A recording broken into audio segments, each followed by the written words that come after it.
cercado que está ahí al lado, pues comience a brotar una gran cantidad de trigo o de maíz o de papas o de cualquier otra hortaliza.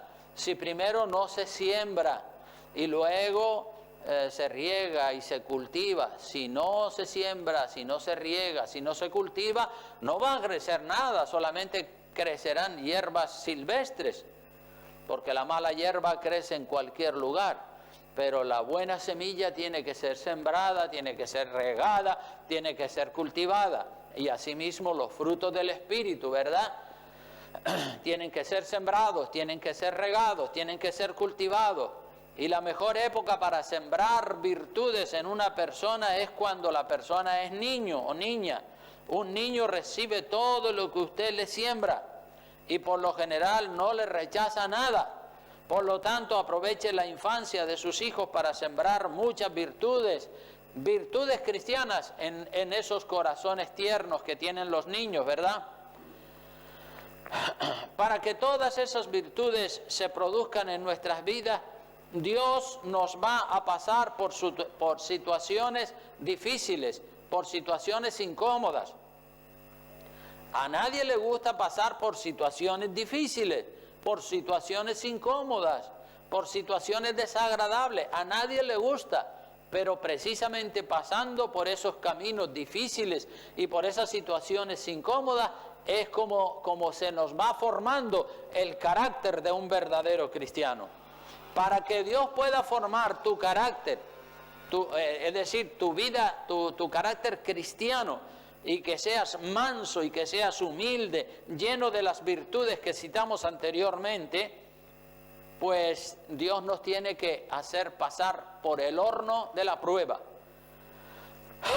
Tenemos que ser sometidos a situaciones difíciles y desagradables que no le gustan a esta carne, pero es así como Dios va a formar un carácter precioso, el carácter de Cristo en tu rostro. A veces Dios pone al lado de nosotros personas complicadas y personas difíciles. ¿Para qué?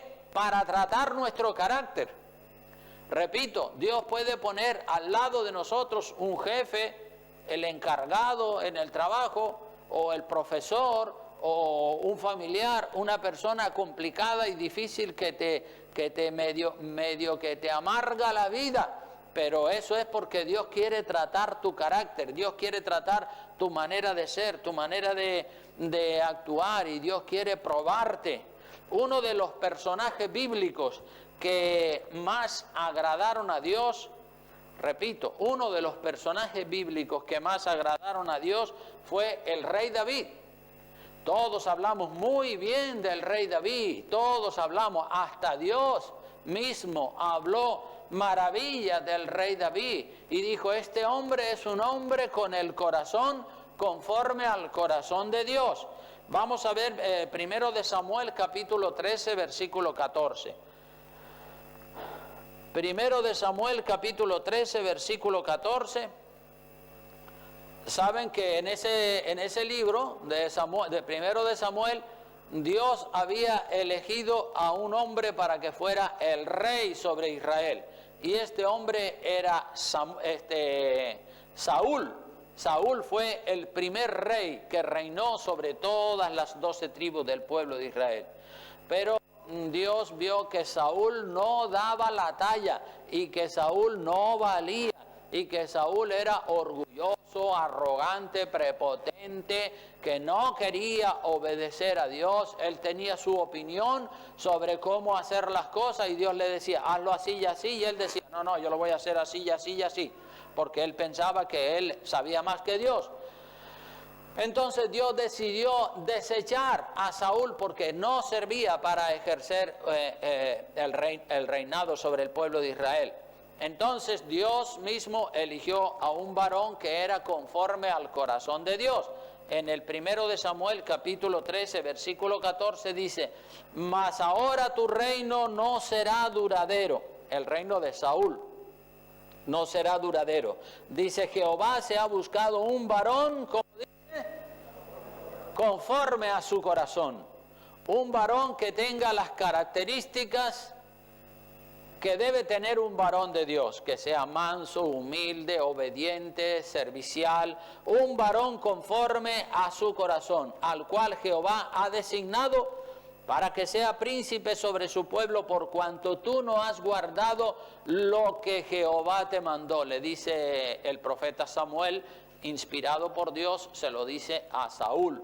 Y dice, tú ya no sirves, ahora Dios se ha buscado un varón conforme al corazón de Dios. ¿Y por qué fue que David alcanzó ese nivel espiritual tan alto? Porque desde su juventud él amaba a Dios con toda su alma y era, digamos, el más pequeño de la familia, el hijo menor de la familia, y siempre era el que hacía los mandados y el que hacía lo que los demás no querían hacer, y el que estaba siempre allí en el campo cuidando las ovejas de Isaí su padre. Y ya desde pequeño era un varón de Dios, y él, pues el tiempo que él estaba en el campo cuidando las ovejas, él tocaba el arpa y cantaba y alababa a Dios. Y era un joven humilde, sencillo, noble, que amaba a Dios con todo su corazón. Un varón conforme al corazón de Dios. A todos nosotros, hermanos y hermanas, a todos nos gustaría que Dios dijera de nosotros que somos una persona conforme al corazón de Dios. ¿A quién no le gustaría un piropo de esas características, verdad? ¿A quién no le gustaría que Dios dijera de ti, tú eres un varón o tú eres una mujer conforme al corazón de Dios? Oh, si Dios nos dice eso, pues rebosaríamos de gozo y de alegría, ¿verdad? Pues eso fue lo que Dios dijo acerca de David, que era un varón conforme al corazón de Dios, que tenía en su carácter las características que debe tener una persona, que era manso, humilde, trabajador, servicial, hombre de oración, muy espiritual. Entonces David tenía un corazón conforme al corazón de Dios. Pero ¿cómo fue que David alcanzó ese grado de pureza, ese grado de perfección, ese grado de integridad? Pues como dije anteriormente, Dios lo tuvo que pasar primero por las pruebas para ver si superaba las pruebas. Y si superaba las pruebas, entonces se le daba el título de un varón conforme al corazón de Dios. Pero ¿qué pruebas fueron las que Dios le puso a David para que él pudiera tener ese carácter aprobado por Dios? Pues evidentemente desde pequeñito ya él era obediente. Y luego cuando David comenzó a desarrollar su vida pública, Dios lo puso, o mejor dicho, el rey Saúl mandó que lo llamaran para que, como él era un buen músico, para que estuviera en el palacio tocando el arpa y cantando para alegrar al rey. Entonces Dios lo puso al servicio de un personaje llamado Saúl, que era un rey muy complicado, era una persona muy difícil. Tratar con este hombre era de verdad un verdadero problema, porque este hombre, Saúl, era orgulloso, arrogante, malamañado, no había manera de agradarlo, siempre estaba de mal humor. Saúl le lanzó una lanza a David para clavarlo contra la pared, porque le tenía odio, a pesar de que David pues era un joven servicial y cantaba y tocaba el arpa para él. Dice la Biblia que Saúl le lanzó una lanza para matarlo. Saúl le tenía celos, unos celos tremendos. Ustedes se acuerdan que cuando regresaron de la batalla contra los filisteos, donde David había matado al gigante Goliat,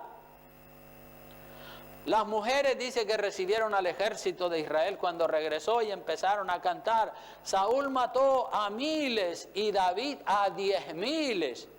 Y eso ya le subió los celos, la envidia al rey Saúl. Dice: ¿cómo es eso?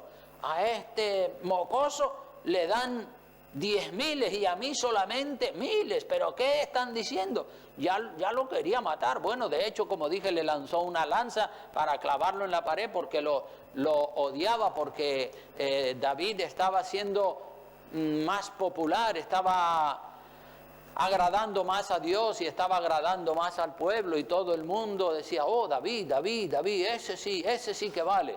Y a Saúl pues un poco lo ignoraba, pues claro, como no lo iban a ignorar, porque era un rey arrogante, prepotente, orgulloso. Así que Saúl intentó varias veces matar a David en varias ocasiones. Saúl fue una tremenda prueba para David. Saúl fue una tremenda prueba para David, pero David no le hizo daño. David amó a Saúl hasta el final. David tuvo incluso la ocasión de matarlo, de matar al rey Saúl cuando estaba durmiendo, pero no lo hizo. O sea que David era un varón conforme al corazón de Dios, pero Dios le puso un personaje como el rey Saúl complicado. Dios dijo, vamos a ponerlo aquí a ver cómo reacciona David. Y David, humilde, siempre obedeciendo a su jefe, el rey. Luego, su propia esposa, la propia esposa de David. Saben que David era un músico del número 1. Bueno, de hecho, todos o la gran mayoría de los salmos que tenemos en la Biblia, los salmos eran el himnario de la música del pueblo de Israel. Y entonces David era el compositor, él componía canciones y las cantaba, él era un músico pero del número 1. Y entonces pues claro, él escribió, digamos, tantos salmos tan bonitos y le gustaba no solamente cantar y tocar el arpa, sino danzar también. A él le gustaba danzar para la gloria de Dios. Es decir, estaba tan contento de que Dios le estuviera, como cantábamos en esa canción, de ríos de agua viva. Ríos de agua viva siente en su corazón aquella persona que tiene un carácter tratado por Dios. Y David sentía río de agua viva en su corazón. Y por eso danzaba y glorificaba a Dios delante de todo el pueblo. No se avergonzaba y estaba ahí todo tímido, todo así. No, él quería cantar y no le daba vergüenza de cantar. Nosotros tenemos que aprender mucho del rey David. Tenemos que cantar con gozo y alabar su nombre, levantar manos y decir, gloria a Dios, Cristo vive, amén. Claro, hay que romper esa timidez, esa vergüenza que a veces se nos mete y parece como que adorar a Dios y alabarle y glorificarle como que es una vergüenza, cuando eso es la honra más grande que nosotros podemos tener. Dice la Biblia, todo lo que respira. ¿Cuántos respiran aquí esta tarde, esta mañana? Todo lo que respira, alabe al Señor. Así que si estás respirando, tienes que alabar a Dios, porque Él produce oxígeno para que tú respires y que yo también. Entonces David danzaba, y cuando David danzaba no le daba vergüenza. La mujer de David, Mical, la mujer de David, lo criticaba. Dice, mira el bobo ese ahí danzando, pero ¿qué fundamento es ese? Y se reía de él. También los hermanos de David, cuando David fue enviado por su padre a llevarle unos quesos y una comida a sus hermanos que estaban en la guerra, pues los hermanos le dijeron, ¿a qué viniste aquí, tonto, ignorante? Te hubieras quedado por allá con aquellas ovejas en el campo. ¿Qué vienes aquí a ver la guerra? Y allí fue cuando David mató al gigante Goliat, como sabemos todos. Entonces, fíjense qué cosa. Dios puso a David en situaciones complicadas y difíciles. Un rey que le tiraba lanzas para matarlo y que lo odiaba. Una esposa que lo criticaba porque danzaba y alababa al Señor. Unos hermanos que lo menospreciaban porque era el más pequeñajo y era el que cuidaba las ovejas y era el que hacía lo que los demás no querían hacer.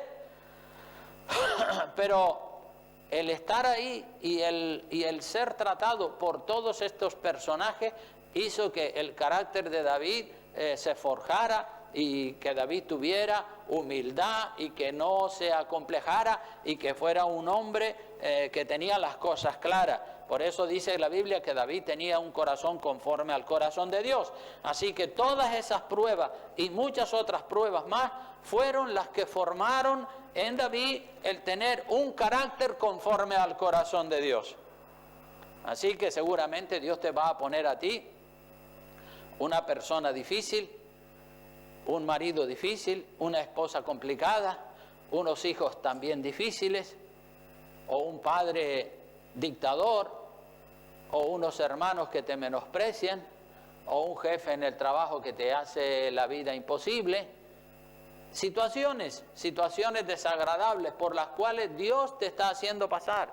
Y tú a lo mejor dices, no, Señor, no quiero esto, quiero algo mejor porque no soy feliz así. Pero bueno, tiene uno que soportar las situaciones y tiene uno que soportar todas las adversidades que la vida nos presenta, porque a través de ella Dios está formando tu carácter. ¿Cuántos dicen amén? Amén. Así que Dios quiere que nosotros también podamos ser como David, y por eso es que Dios pone a nuestro lado personas y situaciones difíciles para ir formando en nosotros un carácter como el carácter del rey David, hasta llegar a tener un corazón conforme al corazón de Dios. Amén. Pero todo parte o se origina en la fe. Todo parte o se origina en la fe. La fe es lo principal, ¿verdad? La fe es lo más maravilloso que una persona puede tener. Vamos a ver el libro de Hebreos capítulo 11 y versículo 1. Allí se explica lo que es la fe. Hebreos capítulo 11 versículo 1 dice la palabra. ¿Lo encontraron? Amén. Sí. Es pues la fe, ¿qué cosa dice? La certeza de lo que se espera, la convicción de lo que no se ve. Eso es fe.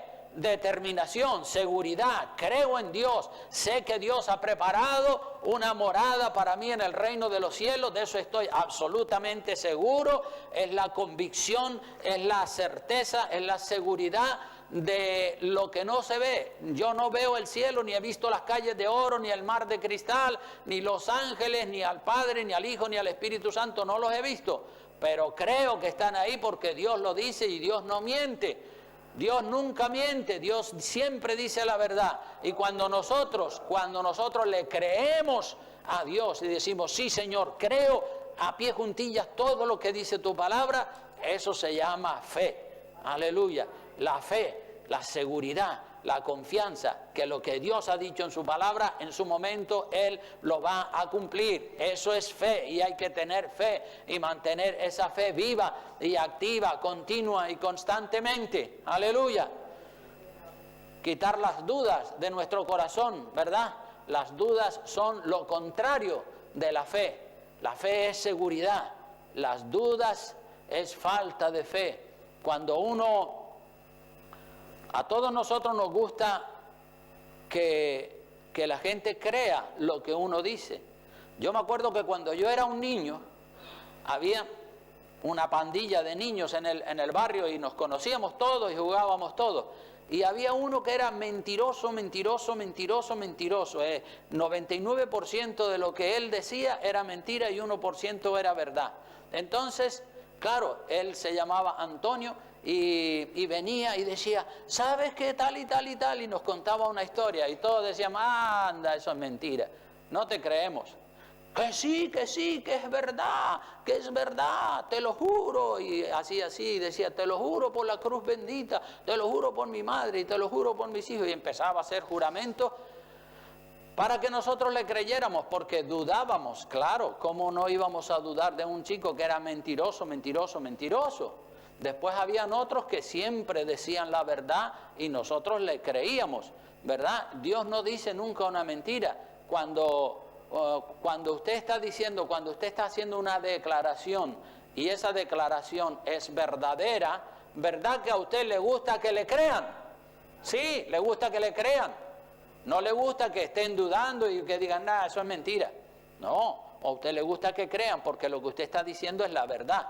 Y a Dios le gusta que nosotros le creamos lo que Él ha dicho, porque lo que Él dice es verdadero. Pero cuando uno duda de lo que Dios ha dicho, es como decirle, tú eres un mentiroso. No, Dios no es mentiroso. Dios siempre dice la verdad. Así que la fe, como dice el verso 1 del capítulo 11 de Hebreos, dice después la fe, la certeza de lo que se espera, la convicción de lo que no se ve. El verso 2 dice, porque por ella alcanzaron buen testimonio los antiguos. ¿Quiénes son esos antiguos? Pues ahí está la lista de los antiguos en este capítulo. Dice, por la fe entendemos haber sido constituido el universo por la palabra de Dios, de modo que lo que se ve fue hecho de lo que no se veía. No existía nada en el principio y Dios dijo, hágase la tierra, háganse los montes, háganse los ríos, háganse los océanos, hágase el verano, el invierno, las estrellas, toda la creación, el sol, la luna. Y a la pronunciación de la palabra de Dios, las cosas se formaron, como dice este verso. O sea que Dios, la palabra de Dios es capaz de crear cosas.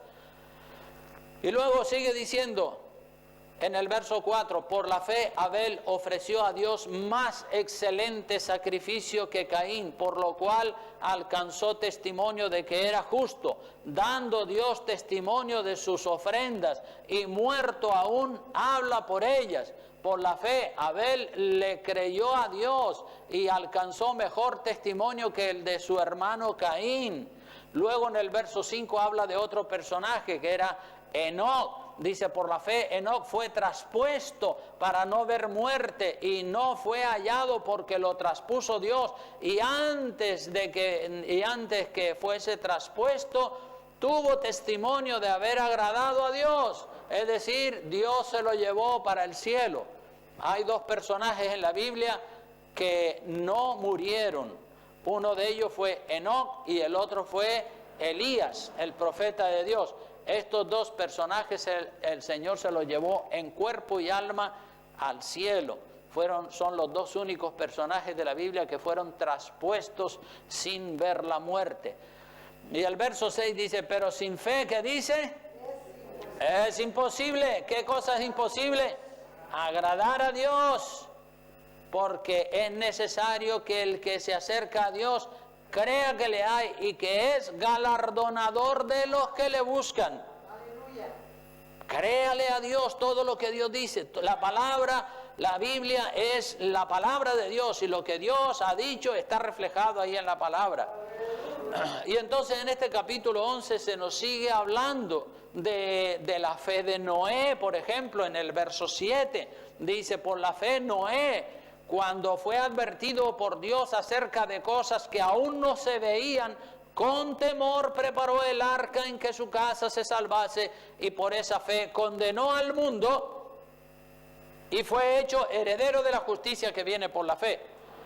Dios le dijo a Noé, construye un barco enorme, un transatlántico impresionante, un monstruo de grande era aquel barco, el arca que construyó Noé. ¿Y dónde fue Noé a construir ese barco impresionante, ese barco enorme? Junto al mar. No, él se fue a las montañas donde estaban los árboles. Y allí en las montañas él construyó ese arca, ese barco impresionante donde entraban los animales cuando llegó el tiempo. Él construyó ese barco enorme en las montañas y claro, la gente diría, pero este viejo está loco, ¿a quién se le ocurre construir un barco tan grande en la montaña? ¿Cómo lo vas a llevar de la montaña al mar? Es imposible, lo tienes que llevar a trozos. Pero él le decía a la gente, no, es que yo no tengo que llevar el barco de la montaña al mar, es que el mar va a subir hasta llegar a la montaña y entonces hará que el barco flote. ¿Cómo se te ocurre? ¿A quién se le ocurre semejante locura? Y empezaron aquella generación de Noé. No creyó. Noé fue el único que le creyó a Dios. Dios había dicho que iba a mandar un diluvio tan grande que la tierra entera, hasta las montañas más altas, iban a ser cubiertas de agua. Pero bueno, solo Noé y su familia lo creyeron. Las demás personas no creyeron. Y todos los demás, cuando llegó el tiempo, cuando Dios tenía ya, cuando Noé había terminado de preparar el arca, entonces dice, métete dentro del arca tú, tu mujer y tus 3 hijos con sus respectivas esposas, y allí entra Noé después de que entraron todos los animales, y la Biblia dice, y Dios mismo cerró la puerta. Y cuando Dios cerró la puerta, como dice la Biblia, cuando Dios cierra la puerta, nadie la puede abrir. Y cuando la abre, nadie la puede cerrar. Entonces Dios la cerró, Dios cerró la puerta del arca y empezó a llover y a llover y a llover. Y el agua del mar comenzó a subir y a subir y a subir. Y la gente huyendo de las zonas bajas para ir a las zonas más altas y pensando y diciendo, oye, pues seguramente a lo mejor puede ser que Noé tuviera razón, porque mira, el agua sigue subiendo y nosotros tenemos que huir hacia las zonas más altas. Al final, pues todos se ahogaron y seguramente muchos tocaron en la puerta, Noé, ábrenos, Noé, ábrenos. Pero si Dios cerró la puerta, ya demasiado tarde. A la vez que Dios cierra la puerta, nadie la puede abrir. Es como la enseñanza de las 10 vírgenes, ¿verdad? 5 eran prudentes y 5 eran insensatas. Las prudentes tomaron consigo el aceite y se prepararon, y cuando el Señor llamó, entraron con él a la boda y se cerró la puerta. Luego vinieron las otras vírgenes, las imprudentes, las que eran negligentes y tocaron, Señor, ábrenos. Dicen, no sé quiénes son, no os conozco. Por eso tenemos que estar preparados, ¿verdad? Y creer todo lo que dice la palabra de Dios. Así que Noé le creyó a Dios, Enoc le creyó a Dios, Abel le creyó a Dios. Si seguimos leyendo este capítulo, que es uno de los capítulos más fascinantes de toda la Biblia, donde habla de todos los personajes, los antiguos, como dice el verso 3. El verso 3 dice, porque por ella alcanzaron buen testimonio los antiguos, es decir, Abel, Enoc, Noé. Luego también habla en el verso 8 de Abraham y de Sara. Luego en el verso 20 habla de Isaac y Jacob. En el verso 22 habla de José. En el verso 23 habla de Moisés y sus padres. En el verso 30 habla de Josué y de Israel. No da tiempo de tocar todos estos personajes, porque entonces nos saldríamos de aquí hasta dentro de 2 horas. Luego en el verso 31 habla de Rahab la ramera. Y en el verso 32 en adelante dice, ¿y qué más digo? Porque el tiempo me faltaría contando de Gedeón, de Barak, de Sansón, de Jefté, de David, así como de Samuel y de los profetas. Citando, varones de Dios, hombres y mujeres de Dios que fueron llamados los antiguos, que ellos tuvieron fe. La fe es imprescindible. Sin fe es imposible agradar a Dios. Hay que creer a pie juntilla lo que Dios dice en su palabra. Amén. Así que la fe es el origen. El título del mensaje, la fe es el origen de las virtudes. La primera es la fe. Cuando tienes fe y crees lo que dice la palabra de Dios, poco a poco todas las demás virtudes se van incorporando a tu vida, porque Dios te va haciendo pasar por situaciones, por pruebas y por dificultades, para que se vaya formando en tu rostro el carácter de Cristo. Amén. Mira lo que dice Romanos 10, 17. Vamos al libro de Romanos capítulo 10, versículo 17. Donde dice la palabra de Dios más cosas acerca de la fe. 10:17 dice así: así que la fe es, ¿por qué dice? Por el oír. Y el oír por la palabra de Dios. ¿Ves? La fe es por el oír. Cuando tú estás oyendo una predicación de la palabra de Dios, entonces ahí empieza a desarrollarse la fe. Ahí empieza la fe a echar raíces, como un arbolito cuando es pequeño, lo plantas y ahí empieza a echar raíces. La fe es el origen de las virtudes. La fe es lo primero. La fe es el primer paso, el creerle a Dios sin dudar absolutamente nada de lo que Dios ha dicho en su palabra. Pero cuando estás dudando, los demás frutos no se pueden producir. El primero es la fe. La fe viene por el oír y el oír de la palabra de Dios. Y tú la puedes oír estando sentado ahí, escuchándome a mí predicando, pero también la puedes oír leyendo tú mismo la palabra de Dios. Cuando tú estás leyendo en voz alta, tú te estás escuchando a ti mismo. Y ahí también estás cogiendo fe. La fe viene por el oír. Así que venga siempre a la iglesia a oír la palabra de Dios. No falte nunca. Porque si faltas, la fe no se te aumenta. Cuanto más oyes palabra de Dios, más fe vas a coger, más raíces profundas va a echar tu fe. La fe es el origen de las virtudes. La fe es la primera de las virtudes. Ten fe, cree todo lo que dice la palabra de Dios. No creas las mentiras del diablo. No creas las falsas profecías, los falsos profetas que hay por ahí, muchísimos diciendo una cosa, diciendo otra. Lee la Biblia, porque la Biblia es la palabra de Dios.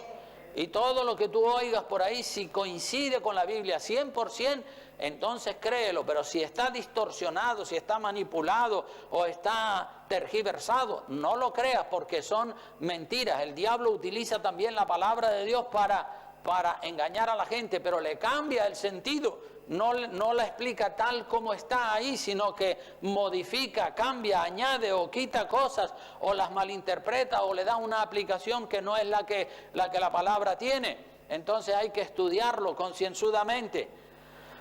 Por la fe, hermanos, la fe es el origen de las virtudes, y por la fe tenemos paz con Dios por medio de Jesucristo. Vamos a ver Romanos capítulo 5. Verso 1 dice, Romanos 5:1 dice así: justificados pues por la fe tenemos, ¿qué cosa? Paz con Dios por medio de nuestro Señor Jesucristo. Aleluya, qué lindo es tener paz con Dios. Qué lindo es tener la conciencia tranquila. Qué bueno es dormir en paz por la noche y saber que en tu corazón y en tu mente nada te acusa de pecado, porque estás viviendo conforme a la voluntad de Dios. La fe, dice, justificados pues por la fe. Como dije, la fe es el origen de las virtudes, es lo primero, pero justificados pues por la fe. Cuando nosotros creemos lo que Dios dice, Dios se queda contento y Dios dice, ah, qué bien, este está creyendo todo lo que yo digo en mi palabra. Pero cuando una persona cuestiona las cosas de Dios, dice, bueno, el papel aguanta todo lo que le ponga, bla, bla, bla, bla, bla, bla, bla, bla. Ya Dios dice, este está lleno de incredulidad, no me cree, ya no agradas a Dios.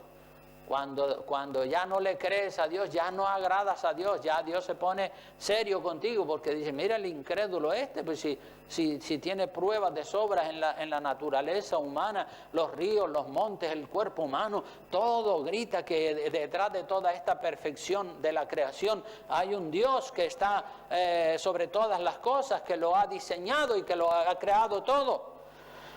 Entonces, justificados pues por la fe, es decir, cuando tenemos fe, aunque tengamos pecado, si le creemos a Dios, Dios dice, bueno, por lo menos ya está dando el primer paso. Limpiarlo de los pecados es otro paso, pero por lo menos ya dio el primer paso, ya le creyó a Dios, ya viene a Dios obviamente con sus pecados, porque todos, aleluya, hemos pecado, dice la Biblia, y cuando venimos por primera vez a los pies de Cristo, traemos una mochila así de grande, cargados de pecados, adulterio, fornicación, malos pensamientos, pornografía, otros traen mochilas de drogas, de vicio, de tantas cosas. Cuando venimos a Dios y le creemos a Dios, ya Dios dice, bueno, ya dio el primer paso. La fe es el origen, es el principio de las virtudes. Y entonces ya cuando das ese primer paso, dice, justificados pues por la fe. Es decir, ya Dios dice, bueno, como me ha creído, ya estoy dispuesto para quitarle los pecados y para lavarlo en la sangre preciosa de Cristo y para seguir desarrollando más virtudes en la vida de esa persona. Por eso dice, justificados pues por la fe, tenemos paz para con Dios. Ay Señor, gracias Dios mío. Ya sé que perdonas todos mis pecados. Tengo una cantidad de pecados. Señor, tú sabes mejor que yo los que tengo. Y ya el Señor está dispuesto a perdonarnos. Justificados pues por la fe, tenemos paz para con Dios por medio de nuestro Señor Jesucristo. Entonces, el primer paso, la fe es el origen de las virtudes. Qué descanso tener paz con Dios y saber que Dios está dispuesto a perdonarnos todos los errores del pasado. El verso 2 dice, por quien también tenemos entrada por la fe a esta gracia, en la cual estamos firmes y nos gloriamos en la esperanza de la gloria de Dios. Es decir, por fe tenemos entrada a la familia de Dios. También tenemos entrada por la fe a esta gracia en la cual estamos firmes y nos gloriamos en la esperanza de la gloria de Dios. Es decir, entramos por la fe, tenemos paz para con Dios, número 1. Número 2, entramos a formar parte de la familia de Dios. Ya Dios nos acepta como sus hijos y formamos parte de la familia más grande, más hermosa del mundo entero. Y cuando vienen los problemas, cuando vienen las tribulaciones, las vamos a superar y vencemos el mal, lo vencemos con el bien. Y así vamos creciendo y vamos avanzando. Y en el verso 3 dice, y no solo esto, sino que también nos gloriamos en las tribulaciones. Cuando viene una tribulación, pensamos en nuestro corazón y decimos, bueno, si Cristo sufrió tanto por mí, ¿por qué yo no puedo sufrir este problema, esta situación por amor a Él? Claro que lo voy a sufrir, me dispongo a sufrirlo. Entonces, no solo esto, sino que también nos gloriamos. No, en lugar de quejarnos, decir, ay Señor, esta situación no me está gustando nada, este problema no me está gustando nada, este jefe en el trabajo me tiene la vida amargada, mira a mi esposa, mira a mi hijo, mira a mi marido, mira esto, mira aquello. Tienes que armarte de valor y tienes que sufrirlo, ¿verdad? Y gozarte en la tribulación, es lo que dice ahí. Por la fe, no solo esto, sino que también nos gloriamos en las tribulaciones. Y tenemos que pensar diferente. No tenemos que decirle, quítame las tribulaciones, quítame los problemas. Tenemos que decirle, Señor, ayúdame para que en medio de esta situación adversa, desagradable, yo pueda mantener la serenidad, pueda mantener el dominio propio, el autocontrol, y así tú estás formando el carácter de Cristo en mi rostro. No solo esto, sino que también nos gloriamos en las tribulaciones, sabiendo, dice, que la tribulación, ¿qué es lo que produce? Paciencia. La tribulación produce paciencia. Yo, cuando vivía en Gran Canaria, conocí a una señora que tenía varios hijos, y uno de ellos tuvo un accidente con la moto y quedó en coma. Cuando era 19 años tenía el joven cuando quedó en coma, y habían pasado ya 30 años y el chico seguía en coma todavía, y la madre lo cuidaba, lo limpiaba, lo atendía, y el hombre allí tendido en la cama, no hablaba, con los ojos abiertos, pero como un vegetal allí. Y yo fui en una ocasión a visitar ese hogar, porque me dijeron, mira, ¿sabes que en un sitio por allá arriba hay un chico que lleva 30 años en coma desde que tuvo el accidente? ¿Por qué no vas y evangelizas a la madre? Y yo fui y le hablé del Señor, pero pude ver en aquella mujer la paciencia, y yo me quedé perplejo diciendo, hay que ver la paciencia que tiene que tener esta mujer para estar limpiándole los excrementos y lavando al hijo allí durante 30 años. Y el hijo ya se estaba envejeciendo. Finalmente el hijo se murió, a los 30 y tantos años se murió. Pero ella superó esa prueba, paciencia, y Se le llenó el cuerpo de paciencia. Hay gente que no tiene paciencia, no soportan nada. En cuanto le tocas un poquito, explotan como si fuera un globo. Pero, hermanos, Dios quiere darte paciencia. Dios quiere darte paciencia. Y pone situaciones complicadas, pone situaciones difíciles. ¿Para qué?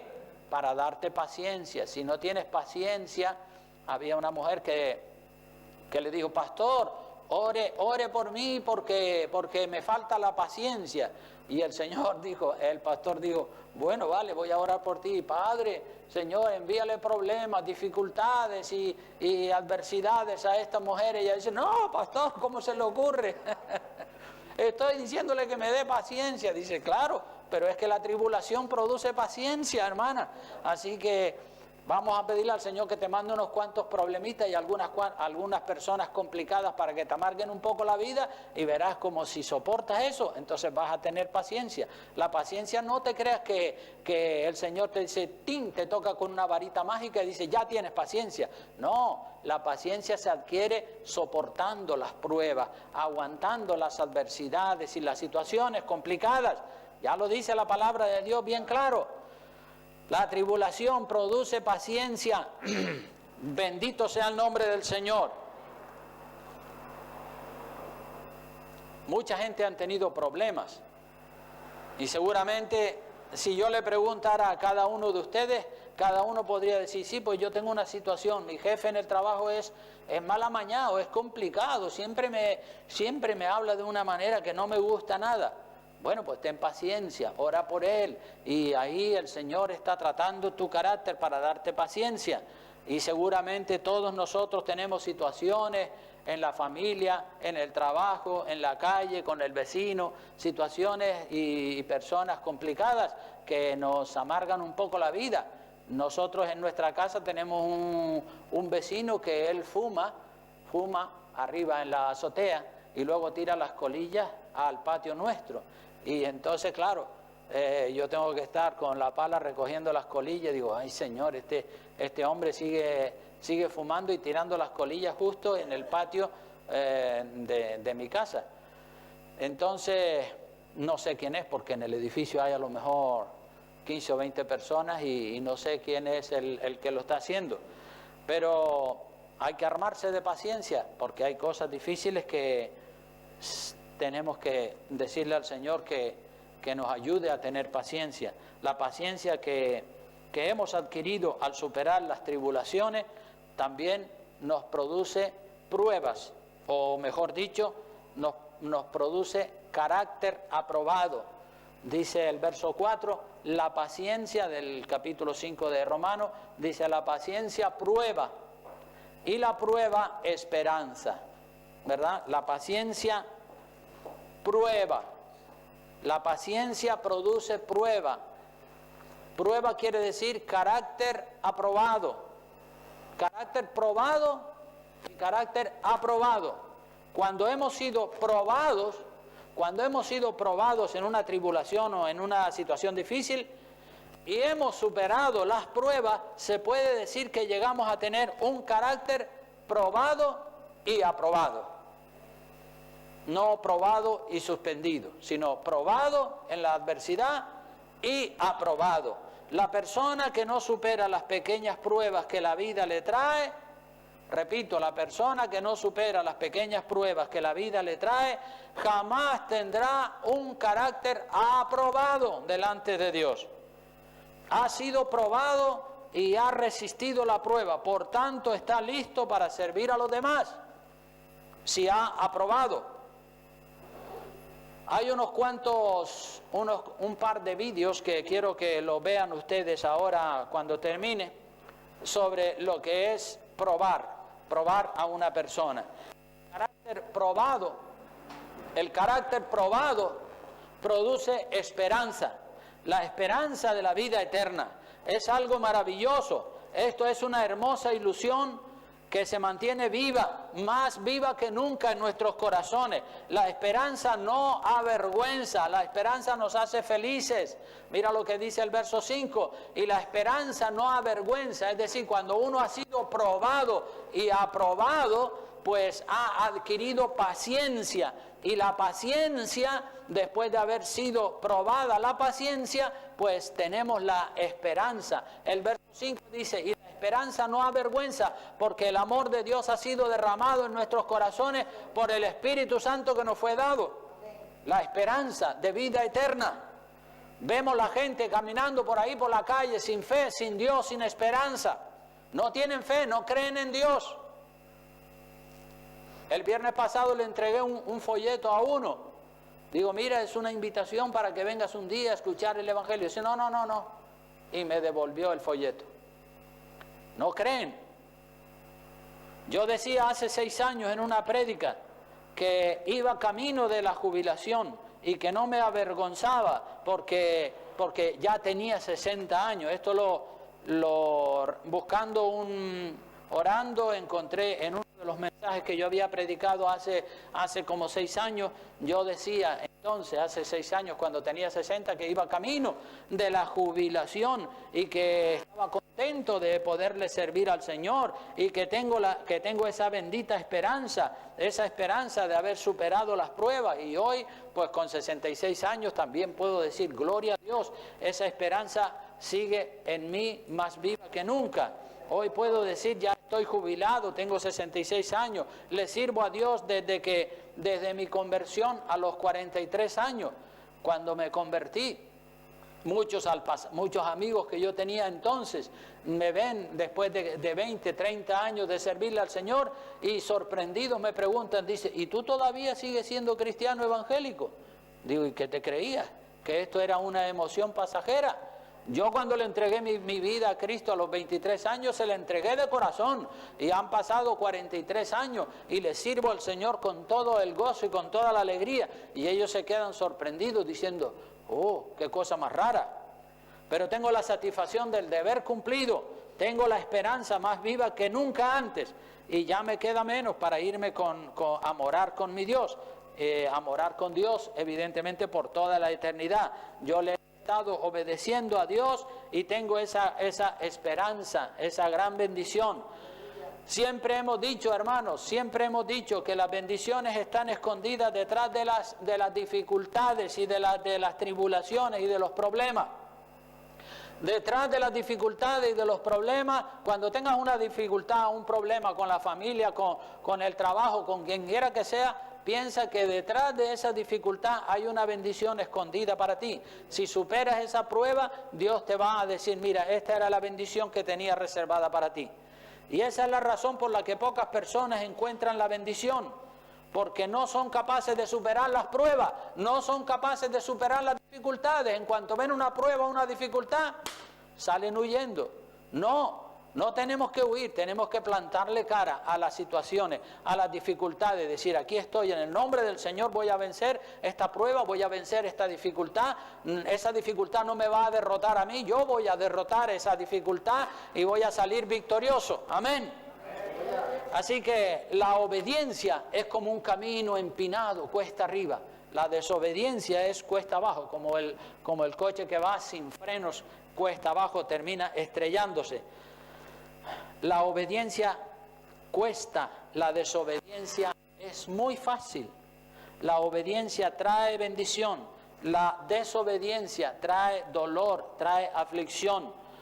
Y todos esos frutos que hemos citado se van produciendo en nosotros a medida que nosotros rendimos nuestro yo, nuestro orgullo, nuestra voluntad. Porque todos nosotros tenemos un yo, un orgullo, una voluntad y decimos, yo quiero, a mí me gusta, yo así, yo de esta manera y yo de la otra. Pero si somos hijos de Dios tenemos que aceptar la voluntad de Dios aunque no nos guste. Si somos hijos e hijas de Dios tenemos que aceptar el plan de Dios para nosotros aunque no nos guste y aunque Él nos pase por un camino lleno de espinas y de dificultades, tenemos que estar ahí firmes sirviéndole al Señor, porque eso es la fe. Si a mitad de camino te vuelves para atrás, es que no tienes fe. Lo que vale es lo que Dios diga de ti, no lo que tú dices de ti mismo. Entonces vemos que partiendo de la fe vienen a nosotros las siguientes bendiciones en forma de frutos de justicia. Partiendo de la fe viene la paz con Dios, partiendo de la paz con Dios, viene la entrada en la familia de Dios. Partiendo de la entrada en la familia de Dios, no gozamos en las tribulaciones. El gozarnos en las tribulaciones produce paciencia. La paciencia se consigue superando las pruebas, y superando las pruebas tenemos un carácter aprobado, y estando aprobados por Dios, tenemos la esperanza de un día morar con Él. Y la esperanza no nos avergüenza, la esperanza es una honra, es un gozo. Entonces, para concluir, vamos a ver 2 vídeos. Prepáralos, por favor, esos 2 vídeos para que veamos estos 2 vídeos. El primer vídeo se titula Prueba de carga del viaducto sobre el río Tajo en el embalse de Alcántara. Este primer vídeo consiste en el río Tajo en España. Hicieron un puente sobre el río Tajo, y ese puente, antes de ponerlo en funcionamiento para que los coches pasaran por encima del puente, le tuvieron que poner muchos camiones cargados con miles de toneladas, ponerlos o hacerlos cruzar por encima del puente y que se pararan encima del puente, para demostrar que el puente era capaz de resistir la carga de esos camiones, para que luego pudiera ser abierto al tráfico y pudiera pasar todo el mundo sin miedo a que el puente se viniera abajo. Y otro vídeo que vamos a ver también de 5 minutos es este vídeo, que es un vídeo de Samuel Hernández, que se titula Dios me dijo que no. Dios me dijo que no, porque a veces nosotros oramos de manera inadecuada y Dios dice no, porque el no es una respuesta también de parte de Dios. Siempre esperamos que cuando oramos Dios diga, sí, hijo, toma, aquí tienes esa bendición. Pero si esa oración que hacemos no es conforme al carácter de Dios, Dios nos dice que no, y nosotros tenemos que ser humildes, lo suficientemente humildes para decir, bueno, Señor, si tú dices que no, es porque a mí me conviene que digas que no. Acepto el no como respuesta. Entonces aquí termina el mensaje, y vamos a ver esos 2 vídeos que cité anteriormente. El primero, por favor.